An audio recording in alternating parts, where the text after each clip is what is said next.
हाँ माने मु आज भिडियो आपण मानू कहबी जीमेल अकाउंट आपण माने केमिति डिलीट करिवे यदि आपण माने बहुत सारा जीमेल अकाउंट बने देछथि तो से जीमेल अकाउंट आपण माने केमिति डिलीट करिवे ए वीडियो को देखले आपण माने जानि परिबे सेथे वीडियो को स्किप न करी पूरा लास्ट देखंतु एवं जो माने मो चैनल को सब्सक्राइब करनांती प्लीज चैनल को सब्सक्राइब कर देंतु तो चलନ୍ତୁ वीडियो स्टार्ट करबा। फास्ट आपण माने निज मोबाइल रो सेटिंग ओपन करिवे सेटिंग ओपन कर साला परे आपण माने गूगल ऑप्शन ऊपर क्लिक करिवे क्लिक कर साला परे नेक्स्ट आपण माने एई एरो मार्क ऊपर क्लिक करिवे क्लिक कर साला परे आपण मानको एठी लास्ट गोटे ऑप्शन मिलबो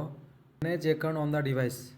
आपण माने एई manage account on the device ऊपर क्लिक करिवे क्लिक कर साला परे आपण मानको एठी सब मेल एठी शो करिवो आपण माने जो मेल को